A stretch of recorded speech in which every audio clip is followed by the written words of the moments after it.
Foka awole nyumondo o minu matrafalindu shirifla jabaran sula sanga ani wakati au bisimila kokura kene jamkan keneka jamkan mi sigi kunyeka au kuna foni anika au la famya bana ani banana tugo yaula wala sanini au amiseka anga nyana maya keke tugo mina kasoro amakani kala yayi abe osiraka bi kene jamkan babu semi talike femikan ori korontoli ni korontoli takala jaiba ye ka fo adama ka kan demseni ani mo korba bela jelina kada kan abe mo korba mina to ya mina abe demseni mina to ya kilin fenena na ye mine abseka na ni kololo jumeundi fokata se afura ke to na ku meto yoma kene atikila mo be nyefole ke anyanga nya jo soroluna adama den kilingilina bela jelin farkulo mo go bi fiena ni odi oxygène wala sa farikolo ka baraka na jo aka don ka fo o fien no de oxygène obi sama joli ke fen do de fe no de globule rouge joli kisse mogo be mogo la de gu meseka doni bara in tabolo la olu fanfe kerenkerene yala mogo minumbe no ko lu be goronto mogo be mogo la ni yolu nyininga olu kono ka fo gorontoli obe sunogo keko nyuman kofo gorontoli obe sunogo keko nyuman ni kofo ame awla donia ka fo sunogo keko nyuma ani gorontoli fen flado nga kilinte kene ya tikila mogo ba yira ana ka fo parce que folo ni mogo tumbe gorondo abe fo ka asnora kanye ko fa be gorondo parce que mogo ta donc ka fo ko gorondi le ko jugubay gorondo li de reye munye an sigle an be nenekli an dale an snogole ni be bolay be nenekli normalement ni be nenekli fnye ka kanka teme kan fe ka soro ama mankambo alors grandeur be bon mun fe ni ka soro kan sira ni a doera fnye ba essayer ka teme jago la o teme to de be nani mankan exemple mbe na exemple do fo pour ka fam par exemple ne siglen temps ne be litre duru ka ta litre woro fo litre temps fnye mbo de teme parce que nzeme ma obo de la mambe snogo la fana o chuwa kilendo mais maintenant ni fin do be kan kono abse ka ke kuruye abse ka ke mo kuma ba o farisogo kuma parce que kembe don kan kono donc abe kan wo doya ni kan wo doya comme ngolo mo be 6 litres la toujours aba forcer ka teme o forcer to de o de benani kan kono na mankan namba bele ko gorondoli do ka gorontoli soroli sababu be se ka ke chien sabla olu do nu tabi se ka bangi na soroli ka bo ubokolula kan kono na dimi taninga segi mbambali nuri angini minumbe no nulu be mi feumi cigarette shisha fokata se glona nyogonawma anga dominique ketogo jugu fokata se fura na sira dawma gorondoli akunkacha adobe se ka soro hali faso la faso amba bele génétique pour que mo ka fam ça dire ba soro mansaula oyo mu mo de dun iba soro par o kan sugo ka bon o kan ka soro kan soro ga obe soro du kono o mo fashion o ka gorondoli se ka ke ni ka soro mimi kru bunyana mo be engine ka te ban mimi kru bunye o se ka nanaye nun kono na ni kru fana tare fale nun kono o se ka nani gorondoli ni ka soro nenju ka bon do nenju akakumba donc o bebe nani grondoli angana nyina cigarette ni shisha ko ulubna ni kamboshi kuda be nani kamfunu o fana be nani grondoli donc akunka cha abseka ke kuruye abseka ke infection abseka ke cigarette mi donc akun akacha ko sobe grondoli yere mo ka donc afo grondoli mana ka chugo chugo amani grondoli shi mani parce que aba ira ka foko fnyete teme normalement alors mo na fo muna inyele ite grondo ni darebe grondo inyele an grondo mali ni dale do grondo obeke parce que inyele le pasaw do be kan wo la ulu de be kan wo de lento mais ni be snogo o pasanu be fana be snogo donc obe ta repos là très bien obe ta repos là donc nous tra repos là jago do kan wo be doga ni ka soro kuru ni fɛn fana bala o be kan wo to doga ka ta fe donc o be nani gorondoli oui alors il kololo ko fo kololo ba de bala demseni fe ka ta fo makoroba fe mais kololo shifa o te kelen et a conséquence o te kelen mais même fo gorondol do be bashi batala a kololo tambe a kololo mambe bashi te muno jume iye bolla i transport bakke i sengena inana i gorondolo la aka cha ala fe ni la fiera gorondoli be te o te problème dɔw bɛ dulɔ min u bɛ dulɔ min k'u fa tɛn o bɛ dɔ fara kan pasaw ka yobali kan a tigi fasiɔn bɛ gɔrɔndɔ mais ni dulɔ effet y'a bila a bɛ tɛmɛ o tɛ baasi ye dɔw bɛ dumuniba kɛ dumuni kɛmanba su fɛ n'i y'a dun kosɛbɛ a tulu n'a fɛ o bɛɛ bɛ na ni kan yobali ye o fasiɔn ni dumuni fɛn tɛmɛna problème t'a la ou bien minnu bɛ sunɔgɔ fura ta ka sunɔgɔ o sunɔgɔ fura fana bɛ na ni kan wo yobali ye kosɛbɛ o waati la bon o mɔgɔ fasiɔn ta fana tɛ problème parce que ni sunɔgɔ furaw banna a bɛ tɛmɛ. Gɔrɔntɔli kɔlɔlɔ dama ka kan denmisɛnnin ani mɔgɔkɔrɔba bɛɛ lajɛlen fan fɛ. Jateminɛw y'a yira k'a fɔ ni denmisɛnnin gɔrɔntɔlikɛla ta k'a lajɛ a ka ca la i bɛ taa sɔrɔ farikolo tɛ bɔ a yɛrɛ la. A ka hakiligoya sababu bɛ se ka bɔ gɔrɔntɔli la. Gɔrɔntɔli yɛrɛ bɛ se ka kɛ sababu ye ko kura ni ka fiɲɛ don a ka adamadenya taabolo ɲuman na fo ka taa se dusukunna banaw o n'a ɲɔgɔnnaw ma. Mɔgɔ mun ta ye gɔrɔntɔli ye kuda ye k'a sɔrɔ n ye minnu fɔ nin si tɛ alors o ta problème b'a la an k'a daminɛ den fɛ yen alors den fɛ yen i ɲɛ b'a la fɛn dɔ bɛ yen an b'a wele hormone de croissance c'est à dire hormone de croissance an b'a wele hormone de croissance mun b'a to den bɛ développer a bɛ kuma hormone bɛ produit sufɛ de ni den bɛ sunɔgɔ la et sunɔgɔ fana an y'a diviser phase 4 daminɛ o ye somnolence ye n'an b'a wele jungoli a tigi bɛ jungo ka taa se fo phase 4 ma n'an b'o wele sommeil paradoxal o waati de la den fɛ yen hormone de croissance hormone mun b'a to den bɛ développer a bɛ produit o waati mais malheureusement gɔrɔndɔli sen fɛ den t'o phase sɔrɔ parce que fiɲɛ bɛna tigɛ a la a bɛ se 3e phase ma tuma dɔ la a bɛ kunu a tɛ se 4e phase ma donc ale ka hormone de croissance tɛ produit donc l'enfant den bɛna problème de développement et de croissance sɔrɔ sans oublier an bɛ fɛn dɔ wele le système neurocognitif den ka hakili n'a ka hakilidiya o hormone bɛɛ bɛ produit o waati de la donc cet enfant i bɛna ye o den fasiɔn mun bɛ gɔrɔndɔ kosɛbɛ kuda ye ten ni cogoya ma k'a la a bɛ jouer hali a ka école kan i bɛna sɔrɔ n'a taara classe kɔnɔ a bɛ sunɔgɔ a tɛ se ka concentrer parce que a ma fa sunɔgɔ la sufɛ en réalité gɔrɔndɔlikɛlan si tɛ fa sunɔgɔ la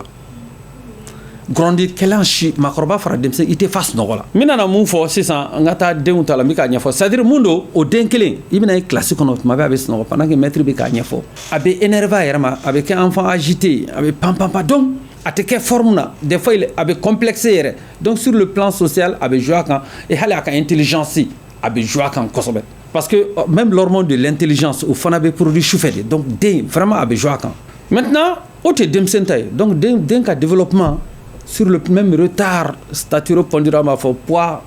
retard bɛ k'a la école la den ka rendement man ɲi a ka intelligence bɛ ɲagami donc sans oublier a bɛ se ka na ni problème cardiaque ye. Gɔrɔntɔli ye kojuguba ye wa jan kan ka to gɔrɔntɔlikɛla la sunɔgɔ kɔnɔ k'a ka sunɔgɔ kɛtaw jateminɛ ka to k'u kunu ka bɔ sunɔgɔ la kuma ni kuma o bɛ se ka don u ni kɔlɔlɔ ni ɲɔgɔn cɛ kuma dɔw la min bɛ se ka gɔrɔntɔlikɛla nin to a da fɛ. mais i tɛ sunɔgɔ kɛ mais e yɛrɛ k'a lajɛ kɛ n'i bɛ gɔrɔndɔ tuma la fiɲɛ bɛ tigɛ i bɛ girin ka wuli parce que n'i ma wuli ala man kisira o ma ɲi dɛ o ye saya ye dɛ o ma ɲi dɛ jago de ka wuli o de kama ni mɔgɔ bɛ gɔrɔndɔ i kɛrɛfɛ jago de k'a gosi k'a lawuli n'o tɛ a ma ɲi dɛ i b'a lawuli jago la n'a sera yɔrɔ ni mankan ka i yɛrɛ k'a jateminɛ c'est à dire n y'a fɔ n ko gɔrɔndɔ fiɲɛ de tɛ tɛmɛ mais n'a continuera a laban dusukun b'a bila dusukun b'a bila an bɛna tila k'o fana ɲɛfɔ ni sera maakɔrɔbaw fɛ yen parce que a ka jugu olu de fɛ yen kosɛbɛ parce que dusukun b'a bila parce que dusukun bɛ sɛgɛn dusukun b'a bila donc a tɛ ɲɛ donc ni mɔgɔ bɛ gɔrɔndɔ i kɔrɔ jagoya don i k'a tigi lawuli au moins pour que gɔrɔndɔli ka tɛmɛ ka tigɛ o la a bɛ fiɲɛ sɔrɔ maintenant mun de b'a ta a tigi bɛ to ka wuli k'a to gɔrɔndɔli la parce que mun de bɛ kɛ n'i bɛ gɔrɔndɔli la zɛmɛ mago bɛ n ye fiɲɛ hakɛ mun f'i ɲɛna zɛmɛ mago b'o la donc gɔrɔndɔli fiɲɛ b'a essayer ka tɛmɛ jagoya la mais tuma dɔ bɛ kɛ o quantité tɛ tɛmɛ zɛmɛ b'a fɔ attention i jɔ n k'a lawuli n'i m'a lawuli ça ne va pas donc pasaw fɛ information bɛ taa cerveau la cerveau b'a tigi lawuli a tigi bɛ kunu dɔrɔn i b'a ye nɛnɛkili bɛ ɲɛ zɛmɛ b'a ka a mago bɛ fiɲɛ hakɛ mun na o bɛ tɛmɛ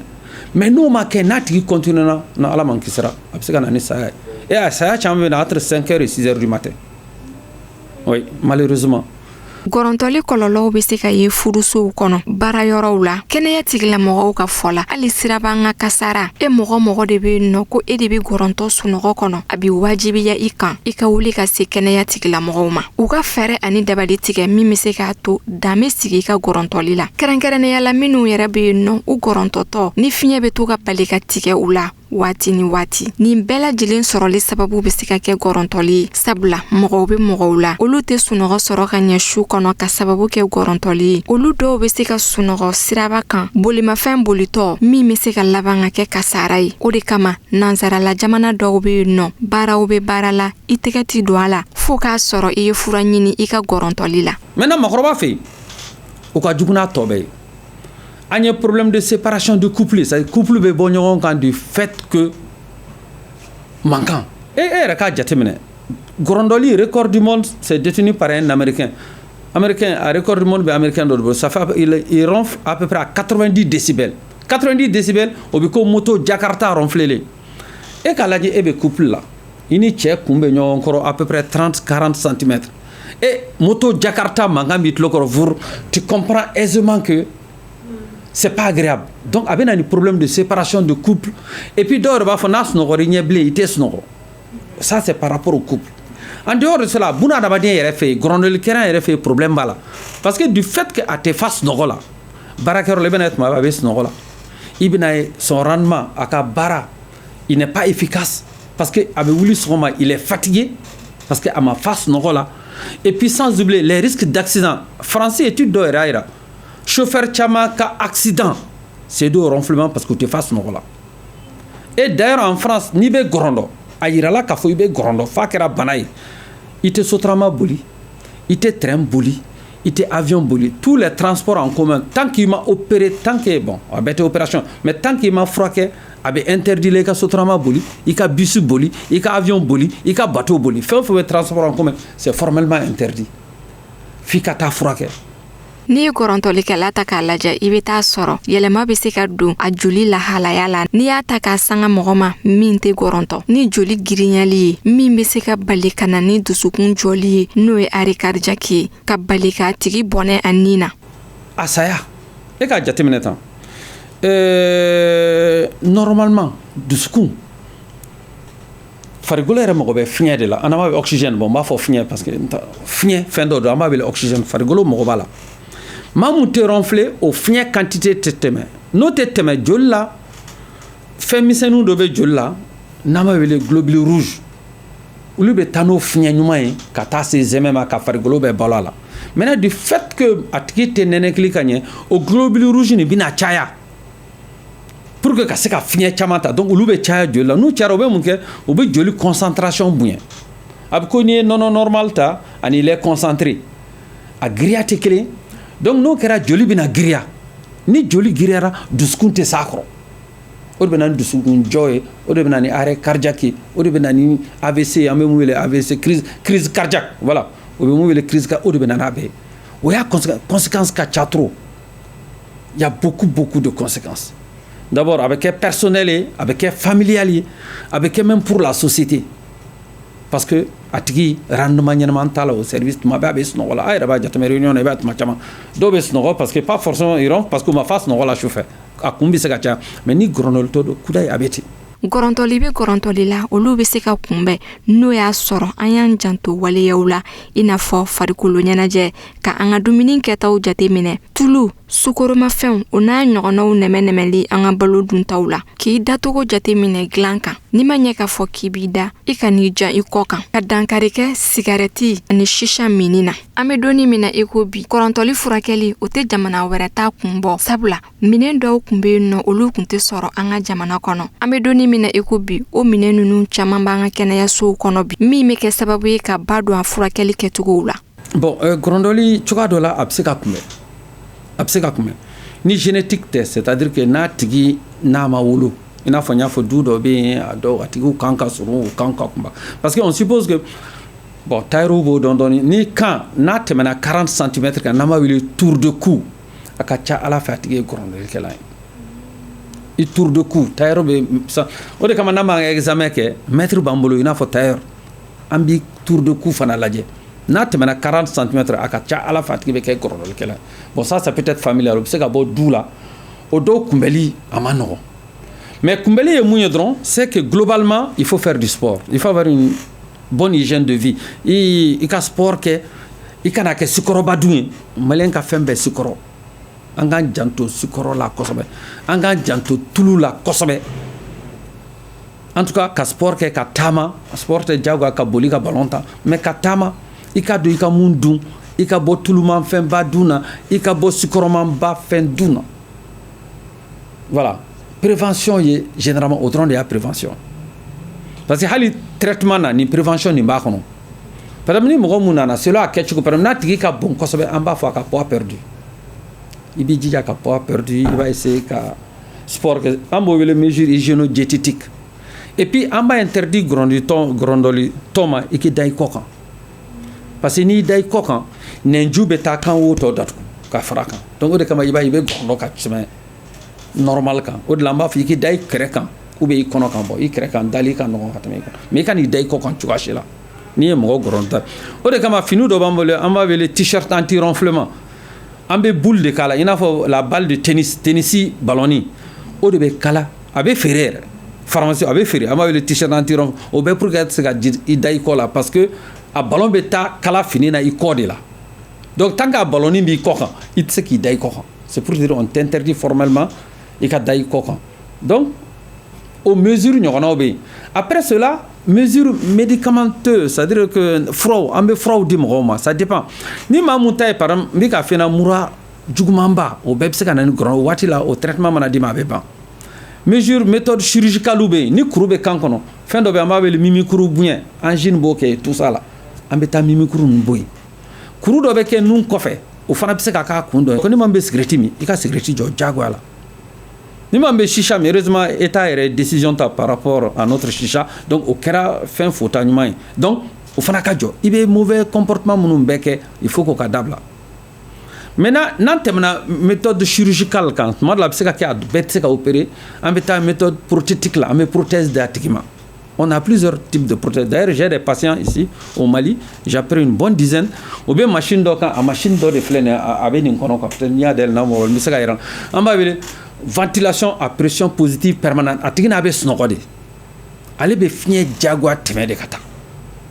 A machine be branché courant non a ti bali fosi la i be snɔgɔ bon c'est pas agréable c'est vrai que ni machine b'i la bon a mana kɛ i kɔni be snɔgɔ mais a tɛ kɛ i n'a fɔ n'i b'i yɛrɛ ma. Donc a machine be tula i be su bɛɛ kɛ n'a ye su o su n'i b'i da i bɛ da n'a ye i bɛ su bɛɛ kɛ n'a ye. Donc, il y a une machine à battre au bêtement. Au coffre, moi, on m'a vu les orthèses d'avancée mandibulaire. C'est-à-dire que du fait que Nenju, au béquet, mon Nenju kabou, on va essayer que la machine de Idala, il vit dans le fana chauffé. On va essayer qu'un yintran de Samakatania fait de quelques millimètres pour que un yintra Samato Kata, Dougman yintran au tato, au bétani Nenju a fait d'oni. Parce que Nen d'alembe Dougman yintra de camp. La mandibule, quoi. Donc, on va avancer. Voilà, donc au début avancé au tato chauffé donc doni au bébé l'endu pour que quelqu'un au dim sans oublier chirurgie bala fin chama à méthode ou kacha. Voilà en gros comment ça se fait. Donc atelier joron nandi follow ire kika kechugo sania yimu ika hygiène de vie ika sania ni be secretu mi ika secretu mi dabla ni be fin sucrement ba ni fin tout le monde ba kacha mambola alors iki dachugo don ni be gorondo ika na dai kokan i bɛ da i kɛrɛ kan ou bien i kɔnɔ kan o bɛ yen o kɔfɛ ni fura bɛ mun ɲɛ an bɛ fura dɔ la ni fura tɛ mun ɲɛ ni opération dɔ o y'a troisième phase an bɛ taa opération na ni opération fana tɛ fɛn ɲɛ an bɛ taa prothèse la o ye dɛmɛ o n'a ɲɔgɔnna voilà. A y'aw hakili to a la k'a fɔ mɔgɔ sunɔgɔtɔ bi gɔrɔntɔ kuma ni kuma a ka kan ka to ka lakunu walasa ka gɔrɔntɔli dan sira la gɔrɔntɔli bɛ yirali kɛ de k'a fɔ fiɲɛ min n'o kan ka tɛmɛ kan fɛ gɛlɛya bɛ ka don o fiɲɛ tɛmɛtɔ la a tigi lakunu ni o waati la o de b'a to dan bɛ sigi ni gɛlɛya ninnu na. welelikan min bɛ n bolo n bɛ fɛ k'a dɔn dɔrɔn bɛɛ k'a dɔn k'a fɔ que vraiment gɔrɔntɔli ye kojuguba ye. A banalama n bɛ ka banalama de fɔ kojuguba don n'a bɛ maa o maa min na a k'i jija vraiment dɔgɔtɔrɔso mun ka sɔrɔ a la a ka taa pour que a ka gɔrɔndɔli fɛ a ka dɔn a bɛ kunbɛ cogoya jumɛn parce que gɔrɔndɔli bɛ n'a kun donc a ka dɔn a bɛ kunbɛ cogoya jumɛn c'est vrai a diagnostic fana n'an b'a diagnostic posé bon bi in na an bɛ se ka kɛ fɔlɔ n tun bɛ maladiw bila ka taa Tunisie parce que examen dɔ bɛ yen fo ka taa kɛ yen mais bi alhamdulilayi an ka service de pneumologie la Pongé dont nanen do machine b'a bolo donc a examen caman bɛ an bɛ se ka kɛ waati dɔ la on avait des difficultés a tun ka gɛlɛn an ma kosɛbɛ an tun tɛ se ka kɛ Mali la examen dɔ k'a fɔ maliyɛn bɛɛ ɲɛna dɔgɔtɔrɔ bɛ yan olu de kama donc ni problème gɔrɔndɔli ko problème ou bien mana ke bana o banana o kana joro o kana dɔgɔtɔrɔso la an bɛ yan olu de kama an bɛ se ka dɛmɛ mun k'u ye an b'u k'u ye donc ka bɛɛ fo ka bɛɛ waleɲuman dɔn an ni ce a ka timinanja maintenant nin bu filanan b'a la quoi nin bu filanan o de bɛna don masque la tu vois bon nin bɛ taa tigi ninnu na machine fana bɛ brancher courant na donc machine bɛ régler selon les boutons et selon la vitesse mais nin tɛ se ka kɛ cogoya si la ni examen dɔ ma k'i la pour que ka se ka machine vitesse régler la machine vitesse est réglée en fonction de la gravité de ton ronflement. Oui, la vitesse est réglée en fonction de la gravité de ton ronflement. Donc, bon, dit qu'à ronflement de toute la femme, nous avons le syndrome d'apnée obstructive du sommeil. C'est où il y a banalement. Notre ronflement, ni qu'à c'est pas grave. Tout le monde peut ronfler à un moment bien donné, mais ça passe. Maintenant, quand le ronflement devient chronique, avec des apnées, c'est-à-dire que tu fais par heure plus de 5 apnées, c'est-à-dire là pendant plus de 5 fois par heure. Et chaque apnée a 10 secondes. Ou là, dans ce cas, il donne un ronflement banamato. C'est-à-dire si tu fais plus de 5 apnées par heure, et si chaque apnée n'a pas 10 secondes, dans ce cas, tu es rentré dans la maladie ronflement. Ronflement, il y a un couple là, un couple parce que fin de l'état ronflement qu'on a été voir donc vous te ronflement to ka cirki ka yɛrɛ ma tuma la a tɛ bɔ a kalama donc vous te ronflement au coup de poing yɛrɛ di au conjoint ale tɛ se k'o fɔ et puis en réalité questionnaire b'an bolo questionnaire barababa de bɛ yen pour qu'an ka se ka bana poser d'abord an bɛ taa question na o ye interrogatoire après examen clinique bɛ sɔrɔ ka dɔn examen complémentaire bɛ sɔrɔ ka dɔn la et puis hali an b'i ɲininka i ka mode de vie la pour qu'an k'a dɔn par exemple an bɛ se k'i ɲininka est-ce que k'i to réunion na i bɛ sunɔgɔ et puis an b'a noter. C'est noté par exemple de 0 à 4 ou bien de 0 à 3. Ni comme maintenant réunion a vraiment baissé non. Ni c'est qu'à 3. C'est-à-dire et puis est-ce qu'avec cette mabe tu m'as kelengeleni wakati do ou bien kudai ou bien atekena. Donc on a des points. Ni quoi atekena 0. Ni quoi tu m'as kelengeleni 1. Ni quoi akacha 2. Ni quoi kudai 3. Est-ce que vous comprenez? Après est-ce que qui to téléflé là est-ce qu'il est snowé est-ce que qui to mobile ball là est-ce qu'il est snowé est-ce qu'il est de nos accidents sur mobile ball là snowé c'est fait par exemple donc c'est qu'à fond à quel moment to mobile ball là voilà il faut y sera la donne donc on peut compter est-ce qu'avec il a est-ce qu'avec donc en cote échelle bambolo au fana ni te maintenant 11 points ça veut dire à kacha à la faire ronflement là ça veut dire à banalama syndrome apnée. Mais c'est un questionnaire, je vais te montrer bon, comme on a essayé de simplifier, sinon c'est plus complexe que tout ce que j'ai dit. C'est vraiment très complexe. Ɲininkali dɔw bɛ yen nɔ minnu n'olu bɛ tengu banabagatɔ la kɛnɛya tigilamɔgɔw fɛ n'o ɲininkali ninnu jaabi ko ɲuman ye o bɛ kɛ sababu ɲuman ye kɛnɛya tigilamɔgɔ ma ni ka faamuyali caman sɔrɔ i ka bana lahalayaw la. Par exemple, ça c'est la qualité de ce ronflement et qualité du sommeil. Ni bambolo ni fiche bambolo i tɔgɔ fɛngɛ ainsi de suite an b'o kɛ i sunɔgɔ habitude quels sont les horaires de sommeil i bɛ da tuma jumɛn i bɛ wuli tuma jumɛn i ka horaire de travail i bɛ baara kɛ tuma jumɛn i bɛ fɛngɛ cogo di est-ce que i ka sunɔgɔli ka gɛlɛn a tigi b'a fɔ jamais rarement souvent tous les soirs ɲininkali wɛrɛ bɛ yen vous ronflez est-ce qu'il bɛ gɔrɔndɔ a tigi bɛ se k'a fɔ jamais bon a tigi nana gɔrɔndɔli kama forcément a bɛ gɔrɔndɔ mais a sɛbɛnnen don jamais rarement souvent tous les soirs i bɛ toujours je bɛ gɔrɔndɔ. Ah bon, on va se faire Namboro là, amène à la qualité de vie. Par exemple, on dit, au cours de la journée, vous arrive-t-il de somnoler ou de vous endormir? Donc, c'est toi qui me dis, je ne somnole jamais, faible chance de m'endormir, chance moyenne de m'endormir, forte chance de m'endormir. Maintenant, on te donne les situations. Par exemple, assis en train de lire, tu diras non, jamais, je ne m'endors, faible chance de m'endormir, chance moyenne toujours. Donc je note, c'est noté de 0 à 3. 1, 2, 3 quoi. En regardant la télévision, les mêmes questions, faible chance de m'endormir, ainsi de suite. Assis inactif dans un endroit public, théâtre, réunion, on te demande faible chance, ainsi de suite. On te dit, comme passager dans une voiture roulant pendant 1 heure, ni si vous avez mobile bol, mobile ni fini, non, et bien jamais souvent et tout ça. Sans oublier, allonger l'après-midi pour se reposer. Est-ce qu'il y a ainsi de suite. en parlant avec quelqu'un, dobe hali couteau barola mo fo besno. Quoi que on y dobe barola. Bon, ainsi de suite. Donc, à ma noter maintenant, na 11 ans. C'est pas bon, ça veut dire vraiment tu as la pathologie. Question kacha, question chama halis dogoli qui tos dogoli ibita sugune ke chien joli. Choufé. Donc c'est qu'à faire chien clé, donc c'est qu'à faire chien fla, donc c'est qu'à faire chien ça va. Là aussi en bobé jatemene. On dit donnez-vous des coups de pied à votre conjoint dans le lit. Bon là conjoint ne c'est qu'il faut être, c'est qu'il faut. Et puis étude ronflement est mal la ma délicat en flé ka damne tande follow en tout ta en ta don parce que en ta don ka fo banado adamne Italie de italien lugoriser di adamne na mogo donala en yere follow de ka avec un peu le service de pneumologie mal la a étude tambulo par exemple mon snogole do akele wali jatele menente parce que ta don ka fa be gorondo donc lu be échapper mais munu be couple là au lieu de se ka fa nyana parce que tu m'as dit que les chambre qu'on est gorno hier était parce que mon côté a fini. Ah voilà, justement parce que gorno tota kalama ka foka be gorno. Faut mo godo de kaka koro kasoroka a fanyana.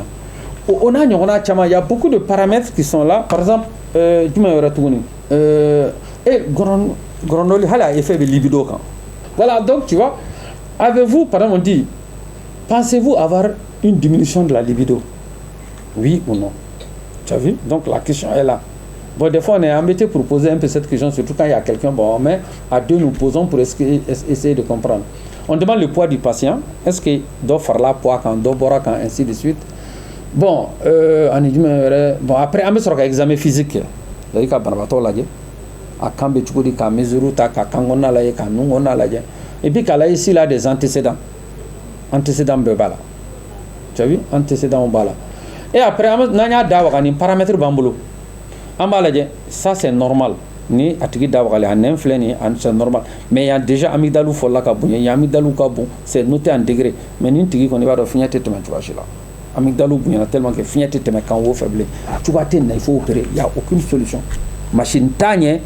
par exemple, ni machine te par exemple. Donc là il faut opérer. Je sais pas si tu vois un peu l'image. C'est carrément obstrué. Bon